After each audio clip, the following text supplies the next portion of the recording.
Hello बच्चों, let us read this question. This question says, with respect to graphite and diamond, which of the statements given is are correct? और हमारे options हैं, option A graphite is harder than diamond, option B graphite has higher electrical conductivity than diamond, option C graphite has higher thermal conductivity than diamond, and option D graphite has higher CC bond order than diamond. So इस question को solve करने के लिए हमें जो की concept required है वो है structure of diamond and graphite. So अगर हम सबसे पहले देखें डायमंड को, सो डायमंड जो होता है वो एक क्रिस्टल लैटिस के फॉर्म में अरेंज होता है. इसमें हर कार्बन एटम sp3 हाइब्रिडाइज्ड होता है, यानी कि हर कार्बन एटम जुड़ा होता है to 4 other carbon atoms through covalent bonds.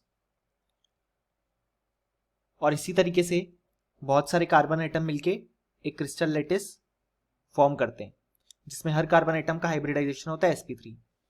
सो यहाँ पे हम देख सकते हैं कि डायमंड के स्ट्रक्चर में डायरेक्शनल कोवेलेंट बॉन्ड्स प्रेजेंट होंगे. इस कारण से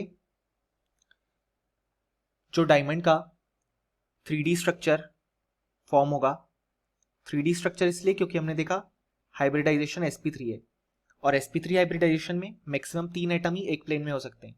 इस कारण से 3D स्ट्रक्चर आया और डायरेक्शनल कोवेलेंट बॉन्ड प्रेजेंट है, जिस कारण से डायमंड का जो एक स्ट्रक्चर होता है वो हार्ड एंड कॉम्पैक्ट होता है और उसमें लैटिस अरेंजमेंट प्रेजेंट होती है. अब अगर हम यहीं पे ग्रेफाइट का स्ट्रक्चर देखें, सो ग्रेफाइट के स्ट्रक्चर में लेयर्स प्रेजेंट होती हैं जो कि अरेंज्ड होती हैं एक दूसरे के ऊपर.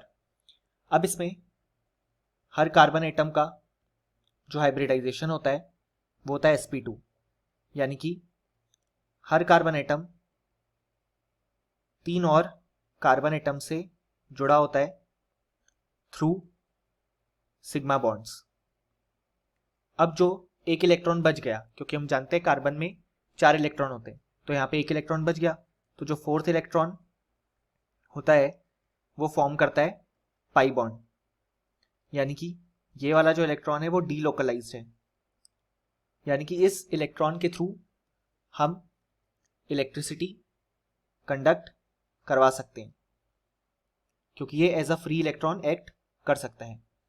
इसलिए हम बोलते हैं कि ग्रेफाइट जो है वो इलेक्ट्रिसिटी कंडक्ट करता है. अब इसमें हर कार्बन एटम जो होता है वो प्रेजेंट होता है in the form of hexagonal ring, यानी कि हेक्सागोनल रिंग के हर पोजीशन पे कार्बन एटम प्रेजेंट है जिसका हाइब्रिडाइजेशन है sp2, और ऐसी ही रिंग्स एक साथ मिलके लेयर्स फॉर्म करती हैं और ये लेयर्स एक दूसरे के ऊपर नीचे अरेंज्ड होती हैं और फिर ग्रेफाइट का स्ट्रक्चर फॉर्म होता है. सो क्योंकि यहाँ पे लेयर्स प्रेजेंट है यानी कि गैप है बीच में, सो इसी कारण से ग्रेफाइट का स्लिपरी नेचर आता है. सो ये हो गया डायमंड और ग्रेफाइट का डिस्क्रिप्शन. अब हम हमारे ऑप्शंस चेक करते हैं. सो जो हमारा ऑप्शन ए है वो कहता है graphite is harder than diamond. So ये बिल्कुल इनकरेक्ट है क्योंकि हमने देखा डायमंड का जो स्ट्रक्चर है वो लैटिस अरेंजमेंट के थ्रू आएगा और वो बहुत ही कॉम्पैक्ट स्ट्रक्चर होता है, जबकि ग्रेफाइट का स्ट्रक्चर में गैप्स होते हैं क्योंकि उसमें एक लेयर एक दूसरे के ऊपर अरेंज है. सो इसलिए जो स्टेटमेंट है वो इनकरेक्ट हो जाएगा. अब हमारा जो स्टेटमेंट बी कहता है वो कहता है graphite has higher electrical conductivity than diamond. So ये स्टेटमेंट बिल्कुल करेक्ट है क्योंकि एक फ्री इलेक्ट्रॉन जो कि होता है in the form of pi bond present होता है इन ग्रेफाइट, जिस कारण से वो इलेक्ट्रिसिटी कंडक्ट कर सकता है, जबकि ऐसा कोई भी इलेक्ट्रॉन डायमंड में प्रेजेंट नहीं है, सो इसलिए वो इलेक्ट्रिसिटी कंडक्ट नहीं कर पाता। अब अगर हम हमारा ऑप्शन सी देखें तो वो बोलता है graphite has higher thermal conductivity than diamond. So जो ये वाला ऑप्शन है वो इनकरेक्ट है। जो थर्मल कंडक्टिविटी होती है वो ज़्यादा होती है डायमंड के लिए। ऐसा इसलिए होता है क्योंकि डायमंड का जो स्ट्रक्चर है वो एक क्रिस्टल लेटिस है और वो बहुत ही हार्ड स्ट्रक्चर है या बहुत ही कॉम्पैक्ट स्ट्रक्चर है, इसलिए वो बहुत अच्छे से हीट कंडक्ट कर पाता है। जबकि ग्रेफाइट में लेयरी स्ट्रक्चर है और गैप्स हैं, तो इसलिए वो इतनी अच्छे से हीट नहीं कंडक्ट कर पाएगा। सो इसलिए हमारा जो ऑप्शन सी है वो इनकरेक्ट हो जाएगा। अब अगर हम हमारा last option option D check करें तो वो कहता है graphite has higher CC bond order than diamond. So ये जो स्टेटमेंट है वो करेक्ट है। हमने देखा कि ग्रेफाइट में जो कार्बन का हाइब्रिडाइजेशन है वो आता है sp2। सो यहाँ पे C double bond C part present होता है, जैसा कि हम देख सकते हैं कि हमने कहा कि हेक्सागोनल रिंग्स प्रेजेंट होती है ग्रेफाइट में और उसकी हर पोजीशन पे कार्बन एटम प्रेजेंट होता है, और यहाँ पे हर कार्बन का हाइब्रिडाइजेशन है sp2, यानी कि डबल बॉन्ड प्रेजेंट होगा तभी हाइब्रिडाइजेशन sp2 हो पाएगा।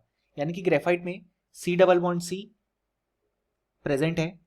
जबकि अगर हम डायमंड की बात करें तो उसमें हमने देखा कि हर कार्बन का हाइब्रिडाइजेशन है sp3, यानी कि वहां पे केवल सिंगल बॉन्ड प्रेजेंट होंगे।